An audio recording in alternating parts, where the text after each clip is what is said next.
c'est maintenant le temps de nos suggestions.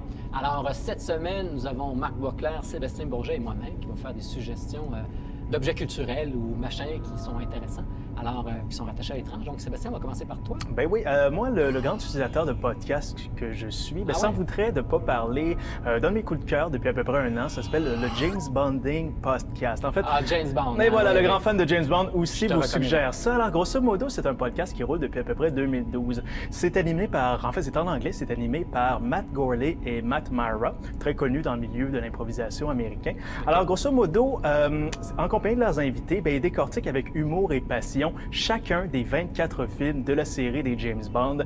Et voilà, donc ils en profitent à chacun des épisodes d'à peu près peut-être 1h30 à 2h. Ils nous parlent vraiment des bons moments, des moins bons moments de toute la série, ainsi que des films individuellement. Ils nous révèlent aussi des anecdotes d'arrière-scène, les trucs qui ont troublé la production de plusieurs de ces films-là. Et tout ça avec une grande dose d'humour. Honnêtement, c'est de la drogue, honnêtement. Et je défie quiconque de ne pas être capable de s'en taper 2-3 au travail en travaillant. Là, tu dis qu'il nous parle de tous les James Bond, donc celui inclus là, avec Sean Connery qui était revenu au début des années 80, en fait, qui avait été produit par d'autres. Le fameux Never Say Never Again, et oui, ils l'ont inclus, et honnêtement, ils nous rappellent que c'est pas un film si poche que ça. Non. Bien meilleur que Thunderball. Parfait, bien merci. De rien. On va faire apparaître l'adresse en bas de l'écran.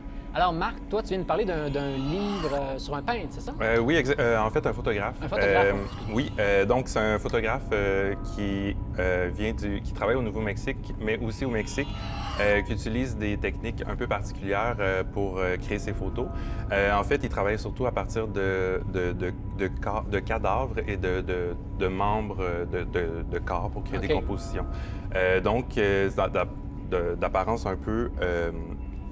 comment je pourrais dire, un peu macabre. Ouais, mais c'est fait avec une recherche spirituelle vraiment élégante, si je peux dire ainsi.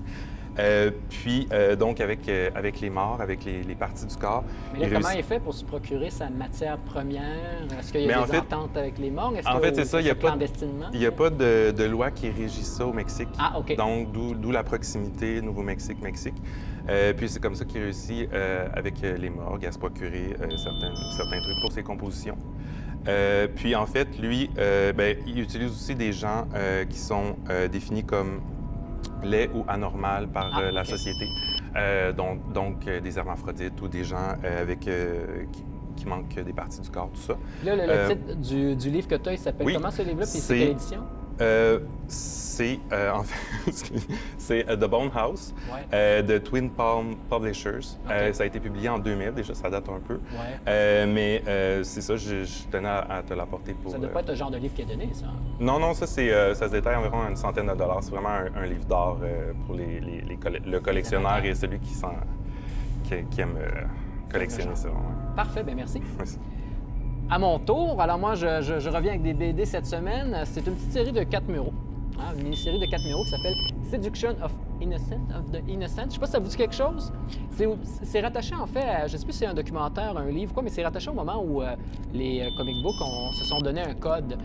Vers la fin des années 50, il y avait un code moral, il fallait respecter les bonnes mœurs américaines. Donc, il y a les éditions un peu, si vous voyez le logo ici, ça rappelle EC Comics.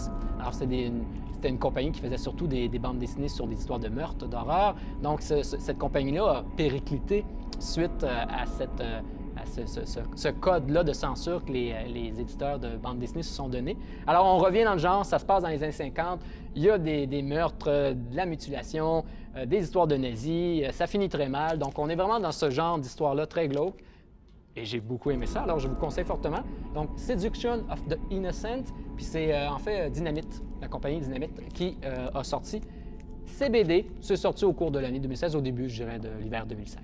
Donc voilà, c'était nos suggestions de la semaine. Merci à vous deux.